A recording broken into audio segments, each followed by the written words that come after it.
اولیاء ولی کی جمع ہے، اور ولی جو ہے یہ فعیل کا وزن ہے، اور گرامر کے روح سے فعیل کبھی یہ فاعل کے معنی میں آتا ہے، کبھی یہ مفعول کے معنی میں آتا ہے۔ اور ولی کا معنی ہوتا ہے دوست، ولی کا معنی ہوتا ہے مددگار، ولی کا معنی ہوتا ہے قریب۔ ولی کو ولی اس لیے کہا جاتا ہے کہ ولی جو ہے یہ اللہ تبارک و تعالیٰ کے قریب ہوتا ہے۔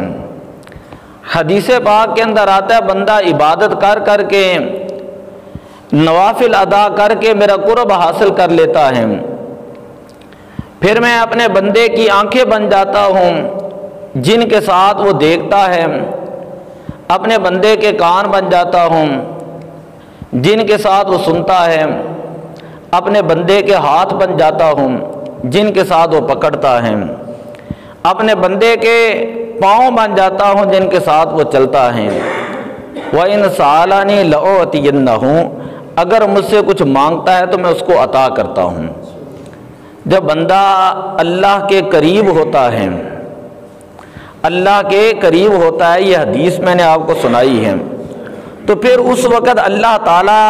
اس بندے کی آنکھیں بن جاتا ہے۔ امام فخر الدین رازی رحمۃ اللہ تعالیٰ علیہ اپنی تفسیر کبیر کے اندر لکھتے ہیں کہ اس کا مطلب یہ ہے،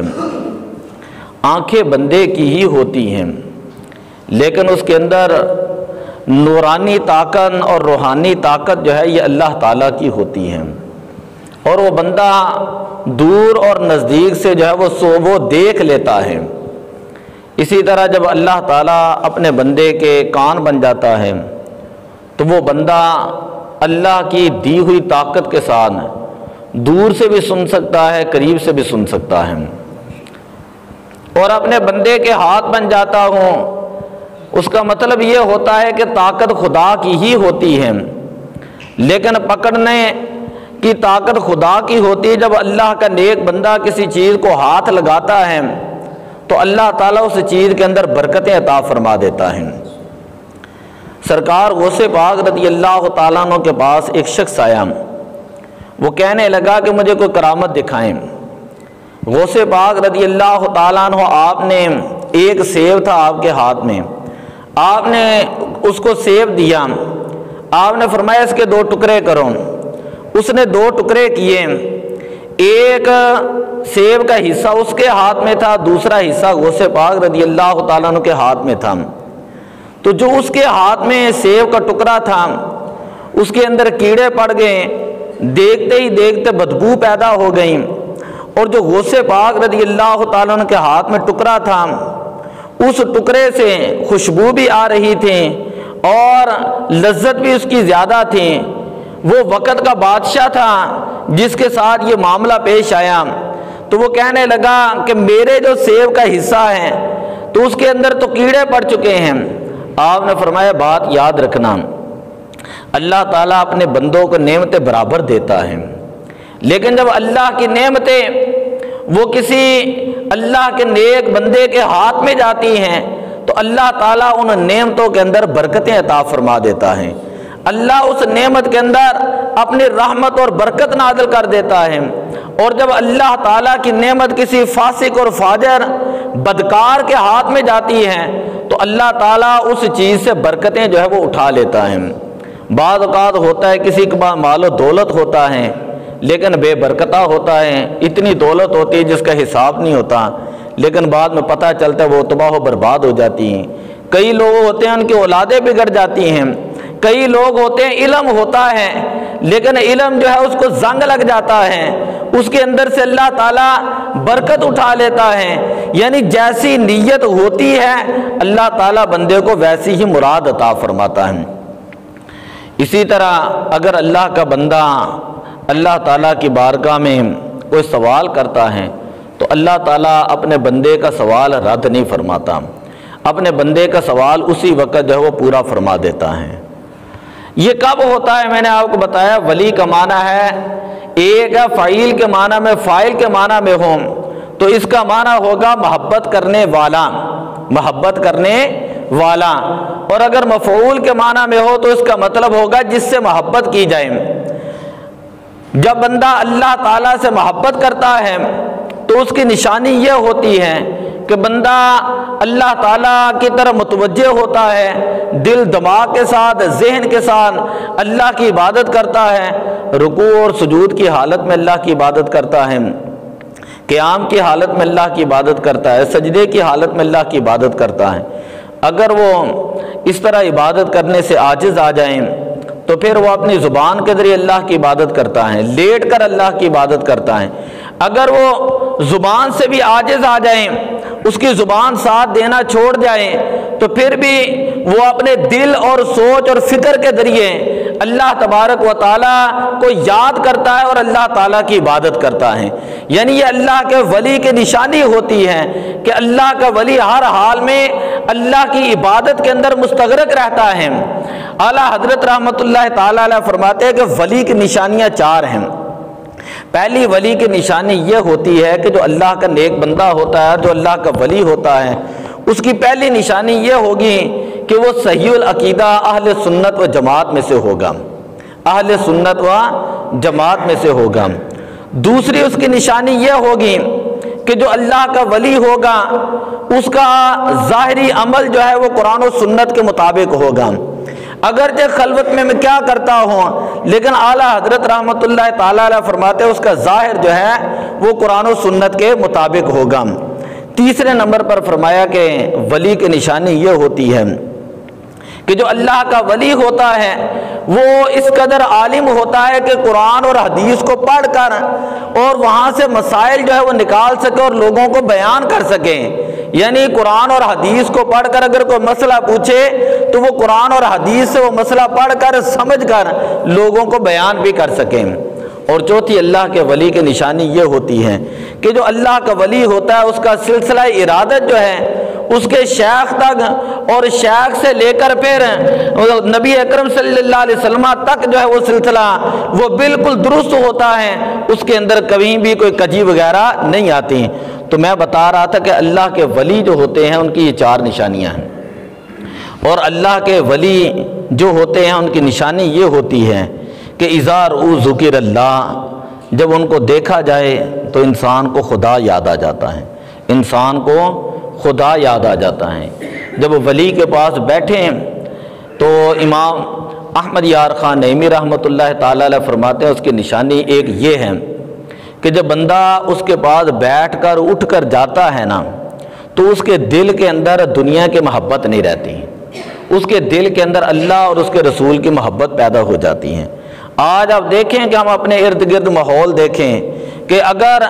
نام نہاد پیروں کے پاس جائیں تو دنیا ہی دنیا نظر آتی ہے، کہیں پراڈو ہیں، کہیں آگے ہے، پیچھے ہے، ہٹو ایسے کرو ویسے کرو، یعنی ان کے ناد نخرے جو ہے وہ ختم نہیں ہوتے۔ نہ کوئی عاجزی نام کی چیز ہے، نہ کسی چیز کا پتہ ہے ان کو، نہ پھر قرآن کے حافظ ہیں، نہ قرآن کے عالم ہیں، کسی چیز کا بھی ان کو پتہ نہیں، نہ ان کو شرعی مسائل کا پتہ ہے کہ کیا مسئلہ اور کیا مسئلہ نہیں۔ اور پھر نام بھی ایسے ایسے ہیں کہ بندہ نام سن کے جو ہے وہ لوگ ہمیں بدنام کرتے ہیں کہ آپ جو ولیوں کے پاس کیوں جاتے ہیں۔ باتوں سے بات آگے چلی گئی ہے۔ دیکھیں قرآن، یہ سوال نکلا ہے ذہن، قرآن پاک پڑھیں 15واں پارہ ہے، آخری رکوع ہے۔ حضرت موسیٰ علیہ الصلوۃ والسلام، میں آیتیں نہیں پڑھتا کیونکہ میں نے آگے باتیں کرنی ہیں۔ حضرت موسیٰ علیہ الصلوۃ والسلام، حضرت موسیٰ علیہ الصلوۃ والسلام اپنے غلام کو لے کر حضرت خضر علیہ السلام کی زیارت کے لیے جاتے ہیں، ان کی ملاقات کے لیے جاتے ہیں۔ اور خضر پڑھیں یا خضر پڑھیں، یہ دونوں لغات کے اندر موجود ہیں۔ مختار قول یہ ہے کہ حضرت خضر وہ اللہ کے ولی تھے، مختار قول یہ ہے۔ اگرچہ کسی نے نبی کے بارے میں بھی قول کیا لیکن اہل سنت و جماعت کے نزدیک حضرت خضر علیہ السلام جو ہے وہ کیا تھے؟ اللہ کے ولی تھے۔ اللہ تعالیٰ نے حضرت موسیٰ علیہ السلام کو حکم دیا کہ آپ وہاں پر جائیں اور خضر علیہ السلام سے ملاقات کریں۔ آپ نے کئی مرتبہ یہ واقعہ سنا ہوگا۔ حضرت موسیٰ علیہ السلام اپنے غلام کو لے کر ساتھ مچھلی کاٹ کر بنا کر بھون کر لے کر جاتے ہیں، یعنی اپنے کھانے کا انتظام کر کے جاتے ہیں۔ جب ایک مقام آیا جسے مارج البحرین کہا جاتا ہے،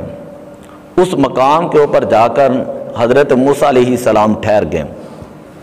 وہاں تھوڑی دیر آرام کیا اور پھر جیسے ہی بیدار ہوئے آگے سفر کے لیے چلے گئے۔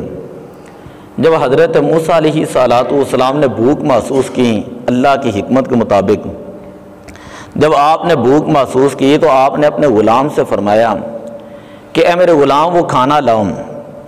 حضرت یوشع بن نون جو غلام تھے، خادم تھے، وہ بتانا بھول گئے تھے کہ جس چٹان کے پاس انہوں نے آرام کیا تھا وہاں پر وہ مچھلی جو وہ زندہ ہو کر پانی کے اندر چلی گئی تھی۔ قرآن پاک کے لفظ موجود ہیں ذالک ما کنا نبغی۔ حضرت موسیٰ علیہ السلام فرماتے ہیں وہیں پر تو ہم نے جانا تھا۔ فرتدا علی آثارہما قصصا۔ حضرت موسیٰ علیہ السلام اور حضرت یوشع بن نون اب دونوں واپس آتے ہیں اور واپس آ کر حضرت خضر علیہ السلام سے وہاں پر ملاقات فرماتے ہیں۔ یہ واقعہ اتنا طویل واقعہ ہے اور یہاں پر علماء نے ایسی ایسی باتیں بیان کی ہیں کہ انسان کی عقل حیران رہ جاتی ہیں۔ سب سے پہلی بات تو یہ ہے کہ اس واقعے سے یہ بات سمجھ آئی کہ اللہ کے ولی کی زیارت کے لیے جانا یہ حضرت موسیٰ علیہ السلام اللہ کے نبی کی سنت ہے، کیونکہ جو نبی کا فعل ہوتا ہے وہ شریعت میں حجت ہوتا ہے، ولی کا فعل ہے شریعت میں حجت نہیں بنتا، شریعت میں دلیل ہے نہیں بنتا، دلیل بنتا ہے تو نبی کا فعل بنتا ہے۔ تو اللہ کے نبی کا حضرت خضر علیہ السلام کی زیارت کے لیے جانا یہ اس بات کی دلیل ہے کہ اللہ کے ولیوں کی زیارت کے لیے جانا یہ اللہ کے نبیوں کا طریقہ اور اللہ کے نبیوں کی سنت ہے۔ دوسری بات کہ وہاں پر جب مچھلی زندہ ہوئی ہے تو وہ مارج البحرین تھا، دو دریا آپس میں ملتے تھے، دو دریا آپس میں ملتے تھے۔ وہاں پر حضرت موسیٰ علیہ السلام نے بھی وضو کیا، حضرت یوشع بن نون نے بھی وضو کیا تھا، اور اسی جگہ پر حضرت خضر علیہ السلام پانی سے وضو کیا کرتے تھے۔ جب اس فضا کے اندر ایک مردہ مچھلی جاتی ہے، ایک مردہ مچھلی اس فضا کے اندر جاتی ہے تو حضرت خضر علیہ السلام نے کوئی دم نہیں پڑا، حضرت خضر علیہ السلام نے کوئی دم نہیں پڑا، بس اس فضا کے اندر صرف سانس لیا ہے، اور یوشع بن نون نے اس جگہ پر جا کر مچھلی کو رکھا ہے۔ قرآن پڑھ کر دیکھ لیں، تفسیر جلالین اٹھائیں، تفسیر ساوی اٹھا کر دیکھ لیں، پتہ چلے گا کہ جب اس فضا کے اندر مچھلی چلی جاتی ہے تو جس فضا میں اللہ کے ولی نے سانس لیا ہوتا ہے تو اللہ کی قدرت ایسی ہوتی ہے کہ وہ مچھلی زندہ ہو کر جو ہے وہ پانی کے اندر تیرنا شروع کر دیتی ہے۔ اگر بنی اسرائیل کے اندر کوئی ایسا شخص ہو کہ جو اللہ کا مستجاب الدعوات ہو اور اللہ کا مقرب ہو، اللہ کا ولی ہو، اگر کسی فضا کے اندر سانس لے تو وہاں پر مردوں کو حیات مل جاتی ہے، تو اس امت کا حضور علیہ السلام کا امتی ہو اور ہو بھی غوث پاک، اگر وہ قم باذن اللہ کہے تو اللہ تعالیٰ اس کی زبان اور لاج رکھتے ہوئے، بات اور کلام کی لاج رکھتے ہوئے اللہ تعالیٰ مردوں کو زندہ فرما دیتا ہے۔ وہاں پر حضرت خضر علیہ السلام وضو فرمایا کرتے تھے یا وہاں پر ٹھہرا کرتے تھے، اسی لیے ہم اللہ کے ولیوں کے آستانوں پر جاتے ہیں کہ جا کر ہماری وہاں پریشانیاں دور ہوتی ہیں۔ اور پھر آپ دیکھیں کتنی مشہور بات ہیں حضرت موسیٰ علیہ السلام کی کہ آپ جب وہاں پر ٹھہرتے ہیں حضرت خضر علیہ السلام سے پھر ملاقات بھی ہوتی ہے، اور آپ حضرت خضر علیہ السلام سے فرماتے ہیں کہ میں چاہتا یہ ہوں جو اللہ نے علم تمہیں دیا ہے وہ آپ مجھے عطا فرما دیں، اور پہلے مجھے یہ بتائیں کہ آپ کے پاس کون سا علم ہے۔ تو حضرت خضر علیہ السلام فرماتے ہیں آتیناہ من لدنا علما، اللہ تعالیٰ نے مجھے علم لدنی عطا فرمایا ہے، اللہ تعالیٰ نے مجھے علم لدنی عطا فرمایا ہے، اور اے موسیٰ آپ اللہ کے نبی ہیں، جو میرے پاس علم ہے وہ اللہ نے آپ کو عطا فرمایا ہے، اور جو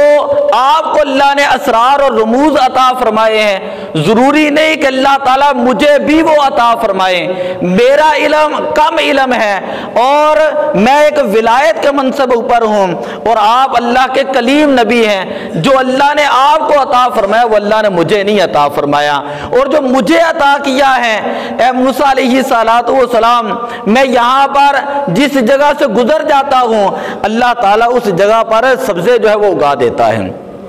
اس لیے حضرت خضر علیہ السلام کو خضر کہا جاتا ہے۔ تو میں نے ایک مرتبہ ایک واقعہ سنایا تھا کہ انگلینڈ سے ایک شخص اس نے کلمہ پڑھا، مسلمان ہوا، اور جب وہ لاہور کے اندر آیا اس نے کہا کہ میں نے قرآن پاک کا ترجمہ جو ہے وہ پڑھا ہے۔ جب وہ ترجمہ پڑھ رہا تھا سورہ نمل کے اندر پہنچا تو وہ کہنے لگا، اس کا نام بعد میں رکھا گیا جب اس نے کلمہ پڑھا اسلام کو، اس کا نام رکھا محمد احمد اس کا نام ہے۔ وہ کہنے لگا کہ یہ سورہ نمل کے اندر موجود ہے حضرت سلیمان علیہ السلام، آپ نے یہ فرمایا تھا کہ مجھے بلقیس کا تخت چاہیے، بڑا لمبا واقعہ ہے پیچھے۔ تو آپ نے کہا کہ ملکہ بلقیس میرے پاس آ رہی ہے، 3 میل کا فاصلہ رہ چکا ہے اور مجھے اس کا جو ہے وہ تخت چاہیے۔ قال عفریت من الجن انا آتیک بہ قبل ان تقوم من مقامک۔ ایک جن تھا جس کا نام تھا عفریت، یہ شریر جن تھا، بڑا متکبر جن تھا۔ یہ کھڑا ہوا اور کہنے لگا انا آتیک بہ قبل ان تقوم من مقامک، میں آپ کے پاس وہ لے کر آتا ہوں، آپ جو ہے قبل ان تقوم من مقامک، آپ کے کھڑے ہونے سے پہلے۔ یعنی ایک ہوتا ہے انسان بیٹھا ہوا، مثال کے طور پہ میں کھڑا ہوں، تو اس نے کہا کہ کھڑے ہونے سے پہلے نا، کوئی شخص بیٹھا ہو کھڑا ہو، تو اس نے کہا کہ میں کھڑے ہونے سے پہلے وہ تخت لا کر آپ کی خدمت میں پیش کر دیتا ہوں۔ حضرت سلیمان علیہ السلام آپ نے پھر فرمایا کہ اس سے جلدی کون لے کر آئے گا؟ تو ایک شخص تھا عاصب بن برخیہ، کبھی انشاءاللہ مجھے موقع ملا تو اس کی میں پوری ڈیٹیل بیان کروں گا۔ تو عاصب بن برخیہ یہ حضرت سلیمان علیہ السلام کا وزیر تھا، یہ بات یاد رکھیں، میں نے تفاسیر کے اندر پڑھا ہے۔ یہ وزیر تھا اور یہ کہنے لگا کہ اے اللہ کے پیارے نبی، انا آتیک بہ قبل ان یرتد الیک طرفک، کہ میں آپ کے پاس تخت لے کر آتا ہوں، آپ اپنی آنکھ بند کریں، آپ اپنی آنکھ بند کریں تو کھولنے سے پہلے تخت آپ کے سامنے موجود ہوگا۔ یعنی جب تک آپ کی نگاہ ہوگی آپ اپنی آنکھ کو جھپکیں گے، اس طرح بند کریں گے تو آپ دیکھیں گے، آنکھ کھول کر دیکھیں گے تخت آپ کے سامنے ہوگا۔ حضرت سلیمان علیہ السلام نے فرمایا ٹھیک ہے۔ آپ کو پتہ ہے کہ ملکہ بلقیس یمن کے اندر رہتی تھیں اور آج بھی اس کے کھنڈرات موجود ہیں، اور حضرت سلیمان علیہ السلام ملک شام کے اندر تھے۔ شام سے یمن کا جو فاصلہ تھا وہ 2500 میل کا فاصلہ تھا، 2500 میل کا فاصلہ۔ اور بلقیس جب آنے لگی تھی تو اس نے جنات کو بھی حکم دیا، اپنے خادموں کو بھی حکم دیا۔ اس کا محل اس قدر تھا، ایسا اس کا محل بنا تھا کہ اس کے محل کے اندر 7 محل تھے، اور 7ویں محل کے جو تہ خانے تھے اس نے اس تخت کو وہاں پر جا کر رکھا ہوا تھا، اور لمبا اتنا تھا، لمبائی کے اندر تفاسیر کے اندر آتا ہے 80 گز لمبا تھا، 40 گز جو ہے وہ چوڑا تھا، اور 30 گز جو ہے وہ اونچائی پہ تھا۔ 80 گز لمبا اور 40 گز چوڑا اور 30 گز جو ہے یہ اونچائی کے اوپر تھا۔ خیر حضرت سلیمان علیہ السلام نے فرمایا کہ مجھے وہ تخت چاہیے۔ حضرت عاصب بن برخیہ آپ فرماتے ہیں کہ میں آپ کے سامنے وہ لے کر آ جاتا ہوں، آپ اپنی آنکھ بند کریں، کھولنے سے پہلے لے آؤں گا۔ میں بڑی پتہ کی بات کرنے لگا ہوں۔ امام فخر الدین رازی رحمۃ اللہ تعالیٰ علیہ نے یہاں پر بات بڑی سمجھائی ہے۔ فرماتے ہیں کہ انہوں نے آنکھ کھولی، تخت سامنے تھا، اور پوچھا عاصب بن برخیہ سے کہ آپ کیسے یہاں پر لے آئے؟ جو عاصب بن برخیہ نے جواب دیا وہ تو قرآن کے اندر موجود ہے۔ کہا کہ اللہ تعالیٰ نے مجھے کتاب کا علم عطا فرمایا، اللہ تعالیٰ نے مجھے کتاب کا علم عطا فرمایا۔ آج بھی زبور پڑھ کر دیکھ لیں اور آصف بن برخیہ کے طلسم پڑھ کر دیکھ لیں، یہ جو کالے جادو کرتے ہیں نا، یہ ان کے جو ہے وہ طلسم اگر آپ دیکھیں تو آپ کو پتہ چلے گا۔ خیر، زبور کا کوئی عالم ہو، زبور کا عالم ہو اور وہ آنکھ بند کرنے جھپکنے سے پہلے 2500 میل کے فاصلے سے اگر وہ تخت لا کر اللہ کے نبی کے سامنے رکھ سکتا ہے، وہ ہے حضرت داؤد علیہ السلام کے بیٹے حضرت سلیمان علیہ السلام۔ اور یاد رکھے حضرت داؤد علیہ السلام کے 21 بیٹے تھے، لیکن جو نبوت ملی تھی وہ حضرت سلیمان علیہ السلام کو ملی، حکومت ملی تو حضرت سلیمان علیہ السلام کو ان میں سے ملی تھی۔ جس کو تورات کا علم ہو اور وہ بنی اسرائیل کا عالم ہو، بنی اسرائیل کا ولی ہو، اللہ کے نبی کی صحبت کے اندر بیٹھنے والا ہو، اگر اس کی طاقت کا عالم یہ اتنا ہو سکتا ہے تو داتا صاحب رحمۃ اللہ علیہ کی طاقت کا عالم کیا ہوگا۔ حضور داتا صاحب رحمۃ اللہ تعالی علیہ سے جب لوگوں نے کہا کہ قبلے کے اندر اختلاف ہے تو داتا صاحب رحمۃ اللہ تعالی علیہ آپ نے فرمایا کہ مغرب کی نماز میرے پیچھے پڑھنا، اور جب لوگوں نے مغرب کی نماز ادا کی تو جب سلام پھیرا تو یہاں لاہور ہے، یہاں سے انہوں نے قبلہ جو ہے لوگوں کو دکھایا۔ ایک بنی اسرائیل کا عالم ہو اور بنی اسرائیل کا ولی ہو۔ تفسیر کبیر کے اندر بھی میں پڑھ کر آ رہا ہوں، حضرت امام فخر الدین رازی رحمۃ اللہ تعالی علیہ فرماتے ہیں کہ ان کے پاس کون سی ایسی طاقت تھی کہ جس کی وجہ سے وہ تخت لے آئے تھے۔ کہتے ہیں طاقت یہ تھی کہ وہ اللہ کے نبی کی صحبت کے اندر تھے، اللہ کے نبی کی صحبت کے اندر تھے، اور انہوں نے جملہ یہ کہا تھا، آج ہم کہتے ہیں نا ہمارے بچوں کو نظر لگ جاتی ہے، اگر نظریں بد ہوں تو نبی پاک صلی اللہ علیہ وسلم نے فرمایا وہ نظر اونٹ کو ہانڈی کے اندر اور انسان کو قبر کے اندر پہنچا دیتی ہے۔ اگر کسی ولی کی نگاہ پڑ جائے، اگر حضرت جنید بغدادی رحمت اللہ تعالی علیہ بیٹھے تھے، میں نے کئی مرتبہ واقعہ بیان کیا، نگاہ اٹھائی تو ایک کتے کے اوپر نظر پڑ گئی، اور وہ کتا بغداد میں جہاں جہاں پر بھی جاتا تھا بغداد کے سارے کتے جو ہیں اسی کتے کے ارد گرد بیٹھ جاتے تھے۔ مریدوں نے پوچھا کیا وجہ ہے؟ آپ نے فرمایا میں عالم استغراق کے اندر تھا، بس ایک کشف کی حالت تھی، میں نے نگاہ اٹھائی ہے، اس کتے کے اوپر نگاہ پڑ گئی ہے، تو اللہ تعالیٰ نے اس کو جو ہے وہ تھوڑا سا فیض دے دیا ہے۔ اللہ کا قرآن پڑھ کر دیکھ لیں، اللہ نے قرآن پاک کے اندر بیان فرمایا وَقَلْبُهُمْ بَاسِطٌ ذِرَاعِهِ بِالْوَسِيدِ وَقَلْبُهُمْ بَاسِطٌ ذِرَاعِهِ بِالْوَسِيدِ۔ اصحاب کہف کا جو کتا تھا نا، اصحاب کہف کا کتا، اصحاب کہف کا کتا وہ چند دن اللہ کے ولیوں کے پاس رہا ہے، چند دن اللہ کے ولیوں کی صحبت میں رہا ہے۔ اللہ نے قرآن کے اندر اس کا ذکر فرمایا ہے۔ ولی تو اللہ کے دوست تھے نا، اگر کوئی بندہ کسی سے بات کری یار آپ کے گھر کون آیا، وہ کہے کہ میرے گھر مہمان آئے،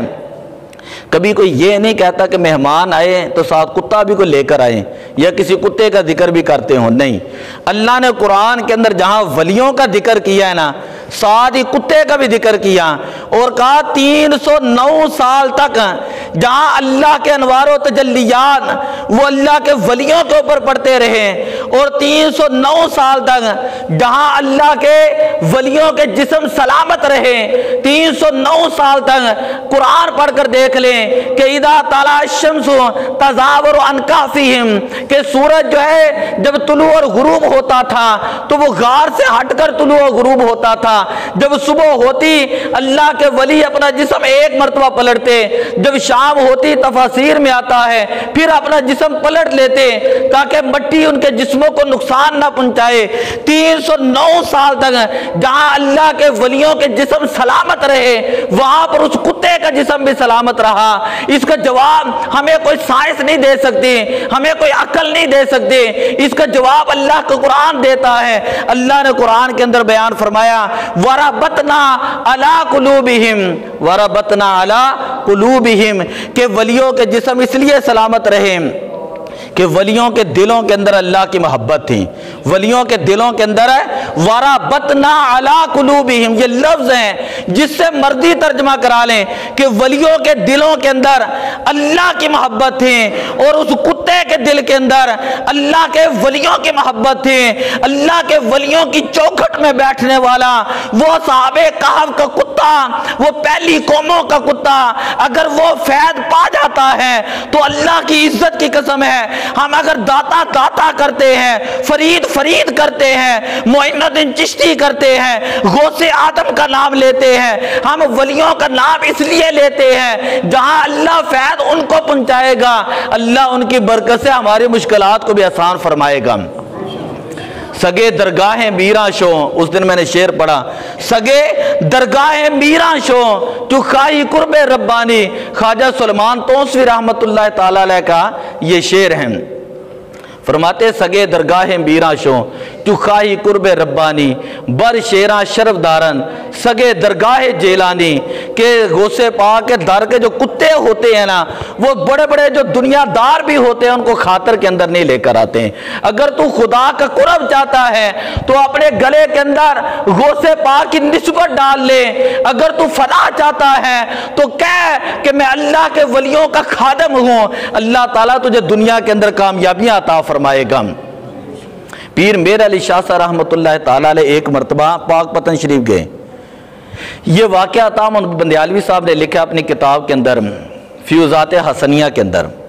کہتے جب پاک پتن گئے نا، وہاں پر ایک مولوی تھا دوسرے فرقے کا، تو اس کا نام تھا ثناء اللہ عمر ترسری۔ وہ آیا پیر میر علی شاہ صاحب کے پاس اور آ کر کہنے لگا کہ یہ آپ نے یہاں پر تو ہر وقت شرک ہوتا ہے، آپ یہاں پر آ گئے ہیں، آپ اتنے بڑے عالم ہو کر لوگ آپ کو مانتے ہیں، آپ بھی یہاں پر آ گئے ہیں۔ پیر میر علی شاہ صاحب رحمۃ اللہ تعالیٰ علیہ آپ نے فرمایا کہ چلو تھوڑی دیر ٹھہرو، اذان ہوتی ہے، سارے لوگ نماز کے لیے چلے گئے۔ نماز کے بعد فرمایا کہ بھئی یہاں پہ کہاں شرک ہوتا ہے، کون سجدہ کرتا ہے، یہ تو سارے اللہ کو مانتے ہیں، اللہ کے ولی کے پاس ویسے ہی آتے ہیں، مراد کے لیے دعا کرنے کے لیے آتے ہیں۔ اس نے کہا نہیں جی نہیں، یہ شرک ہے، یہ دیکھیں یہ بہشتی دروازہ ہے، کہاں جنت ہے، اور انہوں نے لا کر بہشتی دروازہ یہاں پر رکھ دی ہے، یہ کون سی جنت ہوئی، یہ کون سا دروازہ ہوا۔ پیر میر علی شاہ صاحب رحمۃ اللہ تعالیٰ علیہ نے اس کو دو جواب دیے۔ پہلا جواب یہ دیا، وہ کہہ رہا تھا کہ جنت تو وہاں پر ہے، تو یہ دروازہ کہاں پر آ گیا۔ پیر میر علی شاہ صاحب رحمۃ اللہ علیہ فرماتے تو نے حدیث پڑھی ہے، نبی اکرم صلی اللہ علیہ وسلم نے فرمایا کہ جنت ماں کے قدموں کے نیچے ہے، جنت ماں کے قدموں کے نیچے ہے، اور باپ کو جنت کا دروازہ کہا گیا ہے۔ وہ کہتے ہیں جی وہ ایک الگ بات ہے، چھوڑے اس بات کو، وہ تو بات الگ ہے، وہ تو میں بات مانتا ہوں، لیکن یہ نہیں سمجھ آ رہی یہ کہاں پر آ گیا دروازہ، یہ بہشتی دروازہ کیسے ہو گیا۔ پیر میر علی شاہ صاحب رحمۃ اللہ علیہ نے اس کو دوسرا جواب دیا۔ پیر میر علی شاہ صاحب رحمۃ اللہ تعالیٰ علیہ فرماتے دیکھ، نبی پاک صلی اللہ علیہ وسلم کا فرمان ہے کہ جو قبر ہوتی ہے نا، نیک بندے کی قبر، میں اس کو سادے لفظوں میں کہوں، جو اللہ کے ولی کی جو قبر ہوتی ہے نا، انما القبر روضۃ من ریاض الجنہ، وہ قبر جنت کے باغوں میں سے باغ ہوتی ہے، وہ قبر کیا ہے، جنت کے باغوں میں سے باغ ہے۔ فرمایا کہ باقی دلیلیں تو بعد کی، اگر میں تجھے کہوں گا کہ یہاں نبی پاک صلی اللہ علیہ وسلم آئے تھے اور آپ نے فرمایا تو جو دروازے سے گزرے گا وہ امن والا ہوگا، تو وہ تو باقی باتیں تیری سمجھ میں نہیں آئیں گی کہ ہم اس کو بہشتی دروازہ کیوں کہتے ہیں۔ کہتے ہیں ہم یہ مانتے ہیں کہ یہ اللہ کے ولی کا مزار ہے، پاک پتن شریف اللہ کے ولی کا، بابا فرید رحمت اللہ تعالیٰ علیہ کا مزار ہے، اور یہ اللہ کے ولی ہیں، اور حدیث سے ثابت ہے اللہ کے ولیوں کی جو قبریں ہوتی ہیں وہ جنت کے باغ ہوتے ہیں، لہذا یہ باغ ہے تو یہاں پر دروازہ لگایا ہے۔ کاش شکر کر کے ہم نے چاروں طرف سے دروازے نہیں لگائے، صرف ایک طرف سے ہم نے یہ دروازہ لگایا ہوا ہے۔ یعنی یہ آپ نے پیر میر علی شاہ صاحب نے جواب دیا، اور پھر فرمایا کہ ہم یہ نہیں کہتے کہ جو دروازے سے گزر جاتا ہے وہ سیدھا جنت میں چلا جاتا ہے، نہیں نہیں، اس کے صغیرہ گناہ معاف ہوتے، کبیرہ گناہ پھر بھی اس کو اللہ سے معافی مانگنی پڑے گی، اللہ سے معافی مانگنی پڑے گی۔ کسی کے ساتھ ظلم کیا ہے، زیادتی کی ہے، تو تب بھی اس کے ساتھ جا کر معافی مانگنی پڑے گی۔ کبیرہ گناہ جو ہے وہ اللہ تعالیٰ ان کو پوچھ کرے گا، کبیرہ گناہ معاف نہیں ہوتے۔ یہ نہیں ہے کہ مجھے آتے تو باتوں سے میری ذہن اکھڑ گیا ہے، تو میں ابھی آ رہا تھا تو دیکھ رہا تھا کہ ایک سوشل میڈیا کے اوپر یہ دو لڑکیاں ہیں، تو وہ حضرت علی المرتضیٰ کا نام لے رہی تھیں۔ اب یقین کرو مجھے دلی اتنی تکلیف ہوئی ہے نا اس بات سے، الحمدللہ ہم علی علی کرنے والے ہیں، اتنی تکلیف ہوئی ہے کہ سر پہ پردے بھی نہیں ہے، دوپٹہ بھی نہیں ہے، کوئی شرم بھی نہیں ہے، کوئی حیا بھی نہیں ہے، لیکن یہ نہیں پتا کہ نام کس کا لے رہے ہیں۔ جہاں سے ولایت شروع ہوتی ہے، جہاں سے ولایت شروع ہوتی ہے، اگر نام لینا ہے تو ادب کے ساتھ نام لیں، اگر نام لینا ہے تو احترام کے ساتھ نام لیں۔ تو یہ نہیں ہے کہ اگر آپ بندہ جو ہے صرف غوث پاک کے 11ویں شریف دلا دے بندہ کہ میں جو غوث پاک کو ماننے والا ہوں میں جنتی ہوں، ایسے نہیں ہوتا۔ نمازیں اپنی جگہ پر پڑھنی پڑے گی، زکوٰۃ فرض ہے تو اپنی جگہ پر دینی پڑے گی، باقی سارے معاملات اسی طرح ہوتے ہیں۔ تو بات میں یہ کر رہا تھا کہ جو اللہ کے ولی ہوتے ہیں، ہر کے خواہد ہم نشینی با خدا او نشینت با حضور اولیاء، جو بندہ یہ چاہتا ہے کہ اللہ کے پاس بیٹھیں، اللہ تعالیٰ جسم سے پاک ہے، اعضاء سے پاک ہے، ہاتھ سے پاک ہے، اور اللہ تعالیٰ نے چیزیں جسم و جسمانیت سے پاک ہے۔ مولانا روم رحمۃ اللہ تعالیٰ علیہ فرماتے ہیں اسے چاہیے کہ وہ کسی اللہ کے ولی کے پاس بیٹھیں، اللہ کے ولی کے پاس بیٹھیں، اللہ تعالیٰ اس کو جو ہے وہ اپنا فیض عطا فرمائے گا۔ اور وہ اللہ کے ولی کی بارگاہ میں نے آپ کو بتایا جتنی دیر بندہ بیٹھا رہتا ہے، روحانیت یہ ہوتی ہے جب اٹھ کے چلتا ہے تو اس کے دل سے دنیا ساری ختم ہو جاتی ہیں۔ ایک مرتبہ حضرت سری سکتی رحمۃ اللہ علیہ باتوں بات ایک دو بات سن لے، وقت ہو گیا۔ حضرت سری سکتی رحمۃ اللہ تعالیٰ علیہ ولی کی بات سنانے لگا۔ آپ ایک مرتبہ جا رہے تھے اور آپ نے ایک شرابی کو دیکھا، شراب پی کر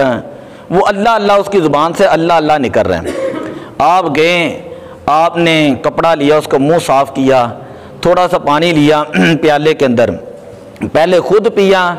پھر اس کو پلا دیا۔ تھوڑی دیر کے بعد نماز پڑھ کے واپس آئے تو وہ بندہ نماز پڑھنے کے لیے جا رہا تھا، تو چند دنوں کے بعد اس کی ساری کیفیت بدل گئی۔ کہا یہ کیا معاملہ ہے؟ فرمایا کہ مجھے پسند نہیں تھا کہ شراب والی اس کی زبان ہو اور وہ اللہ کا پاک نام لے، اس لیے میں نے پانی پیا، دم کر کے اس کو پلایا۔ اللہ تعالیٰ نے میری لاج رکھتے ہوئے اس کے گناہ معاف کر دیے، اس کے دل کو صاف کر دیا۔ میں نے تو اس کا منہ صاف کیا تھا، اللہ نے اس کے دل کو جو ہے وہ صاف فرما دیا۔ حضرت بشر حافی رحمۃ اللہ تعالیٰ علیہ ایک مرتبہ نماز پڑھ کر جو ہے نا جلدی چلے گئے۔ جو آپ کا مخالف آدمی تھا نا وہ آپ کے پیچھے پیچھے ہو گیا۔ آپ چلتے یعنی آپ نے جمعہ پڑھایا تو جمعہ پڑھانے کے فوراً بعد چلے گئے۔ جو مخالف تھا وہ حضرت بشر حافی رحمۃ اللہ تعالیٰ علیہ کے پیچھے چلنا شروع ہو گیا۔ چلتے چلتے حضرت بشر حافی ایک تندور پہ گئے، روٹیاں لی، تھوڑا سا سالن لیا اور پھر آگے چلنا شروع کر دیا۔ آگے ایک گاؤں آیا اور حضرت بشر حافی رحمۃ اللہ تعالیٰ علیہ کے گھر میں چلے گئے۔ وہاں پر دیکھا ایک بوڑھا آدمی ہے، کمزور سا آدمی ہے، اس کو کھانا کھلایا۔ کھانا کھلانے کے بعد جب واپس آ گئے نا، وہ شخص دیکھتا رہا چھپ کر۔ اب وہ اندر گیا، جب اس نے دیکھا بوڑھا آدمی ہے، حضرت بشر حافی نے کھانا کھلایا، اس نے پوچھا یہ تم ان کے کیا لگتے ہو اور بشر حافی تمہارے پاس کیا لینے آئے تھے؟ اس نے کہا یہ تو بغداد سے آئے تھے میرے پاس۔ کہا یہاں سے بغداد کتنا دور ہے؟ وہ شخص کہنے لگا یہاں سے بغداد 40 دن کی مسافت کے اوپر ہے، یہاں سے بغداد 40 دن کی مسافت کے اوپر ہے۔ کہتے اب میں واپس کیسے جاؤں گا؟ آپ دوبارہ کب وہ آئیں گے؟ فرمایا کہ اگلے جمعے وہ دوبارہ آئیں گے اور پورے ہفتے کا مجھے راشن دے کر جائیں گے، تم ان کے ساتھ دوبارہ واپس چلے جانا۔ حضرت بشر حافی رحمۃ اللہ تعالیٰ علیہ اگلے جمعے گئے اسی بزرگ کے پاس، کھانا دیا اور اس کو دیکھا، کہا تو یہاں پر کیا کر رہا تھا؟ کہا حضور مجھے معاف کرے کہ میں تو آپ کا پیچھا کرتے ہوئے آ رہا تھا۔ تو کئی چیزیں ایسی ہوتی ہیں بعض اوقات انسان کی عقل میں نہیں آتی۔ ہر بات کے اوپر انسان کو تنقید نہیں کرنا چاہیے۔ وہ شیخ سعدی رحمۃ اللہ تعالیٰ علیہ فرماتے کارے پاکاں بر خود قیاس مکن، بلکہ مولانا روم رحمۃ اللہ علیہ فرماتے کارے پاکاں بر کن قیاس مکن، کہ یہ جو نیک لوگ ہوتے ہیں ان کے جو عمل ہوتے ہیں ان کو اپنے اوپر قیاس نہیں کرنا چاہیے۔ یہ نہیں کہنا چاہیے کرامت کیسے ہو سکتی ہے، میں تو مانتا ہی نہیں ہوں، یہ میں فلاں چیز نہیں مانتا، فلاں چیز نہیں مانتا۔ تیرے ماننے نہ ماننے سے کوئی فرق ہے نہیں پڑتا۔ اللہ نے قرآن کے اندر ولیوں کا ذکر کیا ہے، میں نے آپ کا صحابہ کہف کا بھی ذکر کیا اور عاصم بن برقیہ۔ اگر یہ عاصم بن برقیہ کا واقعہ یقین کریں قرآن کے اندر نہ ہوتا، جس طرح یہ لوگ ہر چیز کو کہتے ہیں نا ہم نہیں مانتے ہم نہیں مانتے، انہوں نے عاصم بن برقیہ کے واقعے کا بھی انکار کر دینا تھا۔ یہ تو اللہ کی قدرت ہے، اللہ کی شان ہے، اللہ اپنے ولیوں کا ذکر قرآن کے اندر اللہ تعالیٰ نے کیا ہوا ہے۔ تو حضرت نبی اکرم صلی اللہ علیہ وسلم نے ایک مرتبہ فرمایا کہ اے علی میری بات سنو، کہ یہ جبہ میں تمہیں دے رہا ہوں، ساتھ حضرت عمر کو لینا ہے اور یہ جبہ جا کر حضرت ویسے کرنی کو دینا ہے، تم یمن کے اندر جانا اور جا کر یہ میرے جبہ ان کو دینا اور ان کو کیا کہنا، میری امت کے لیے کیا کریں، دعا کریں۔ یہ تو واقعہ آپ نے سنا ہے نا، کتنی مشہور بات ہے۔ گویا کہ حضرت ویسے کرنی صحابی نہیں ہے، یاد رکھیں یہ بات، یاد رکھیں حضرت ویسے کرنی صحابی نہیں ہے، آپ تابعی ہیں، تابعین کے بھی سردار مان لیں، سید العاشقین کہا گیا کتابوں کے اندر آپ کو۔ ایک صحابی نبی پاک صلی اللہ علیہ وسلم کے کہنے کے اوپر حضرت ویسے کرنی رضی اللہ تعالیٰ عنہ کی زیارت کے لیے جا رہے ہیں۔ گویا کہ اللہ کے ولی کے پاس جانا یہ حضور علیہ السلام کا حکم بھی ہے اور حضرت علی المرتضیٰ کا طریقہ بھی ہے اور حضرت علی اور حضرت عمر فاروق رضی اللہ تعالیٰ عنہ کا طریقہ بھی ہے۔ حضرت عمر نبی پاک صلی اللہ علیہ وسلم کے گھر کے اندر حضرت عمر کی بیٹی ہے، حضرت عمر نبی پاک کے سسر ہیں، یاد رکھیں، اور نبی پاک کی بیٹی ہے حضرت علی کے گھر ہے، اور حضرت علی اور حضرت عمر کا آپس میں کیا تعلق میں ذرا بتا دوں تو یاد رکھنا۔ حضرت علی کی ایک بیٹی ہے جن کا نام تھا ام کلثوم، جنہیں زینب صغریٰ کہا جاتا ہے، حضرت ام کلثوم، ان کا نکاح جو ہے حضرت سیدنا عمر فاروق رضی اللہ تعالیٰ عنہ کے ساتھ ہوا ہے۔ حضرت عمر ہے، یہ کوئی اچنبے والی بات نہیں، میں پڑھی لکھی بات کر رہا ہوں، پورے پروف کے ساتھ، حوالے کے ساتھ۔ جب ان کا نکاح ان کے ساتھ ہوا ہے تو حضرت عمر رضی اللہ تعالیٰ نے فرمایا تھا علی میں یہ نہیں چاہتا کہ میں نکاح کروں یا کوئی اور میری خواہش ہو، کہا کہ نہیں، میں نے نبی پاک کا فرمان سنا ہے کہ قیامت والے دن سارے سلسلے منقطع ہو جائیں گے سوائے میرے نسب کے، سوائے میرے نسب کے، تو میں یہ چاہتا ہوں قیامت والے دن یہ نبی پاک صلی اللہ علیہ وسلم کی بارگاہ میں حاضر ہو جاؤں۔ تو اتنا لمبا سفر کر کے، میں نے آپ کو بتایا مدینے سے یمن کا اس وقت کا فاصلہ وہ تقریباً 6000 میل کا فاصلہ تھا، تو حضرت عمر اور حضرت علی جاتے ہیں، سفر کر کے جاتے ہیں، اور بندہ کسی کے ساتھ سفر کرتا ہے، نبی پاک نے فرمایا خذل کہ جب تم سفر کرو تو سفر سے پہلے کوئی نہ کوئی اچھا بہترین ساتھی بنا لیا کرو، سفر سے پہلے کوئی نہ کوئی بہترین دوست بنا لیا کرو، ساتھی بنا لیا کرو، تمہارا سفر آرام کے ساتھ کٹ جائے گا۔ کئی لوگ باتیں کرتے ہیں حضرت علی حضرت عمر یہ فلاں، اور میں نے کہا تمہیں پتہ ہی نہیں ہے کہ یہ دونوں آپس میں دوست کتنے تھے، اور پھر یہ خلفائے راشدین میں سے ہیں، حضور خود ان کو جبہ دے کے بھیج رہے ہیں، حضور خود ان کو کیا دے کے بھیج رہے ہیں، اپنا جبہ مبارک دے کر بھیج رہے ہیں، اور آپ فرما رہے کہ جا کر ویسے کرنی کو کہنا کہ وہ میری امت کے لیے دعا کریں۔ اللہ کے نبی اپنے صحابہ کو کہہ رہے ہیں ولی کے پاس جانا اور ولی کو جا کے کہنا کہ میری امت کے لیے دعا کریں۔ گویا کہ ولیوں کے پاس جانا یہ قرآن کا بھی حکم ہے، اور ولیوں کے پاس جانا یہ اللہ کے نبی کا بھی حکم ہے، ولیوں کے پاس جانا یہ اللہ کے ولیوں کا بھی طریقہ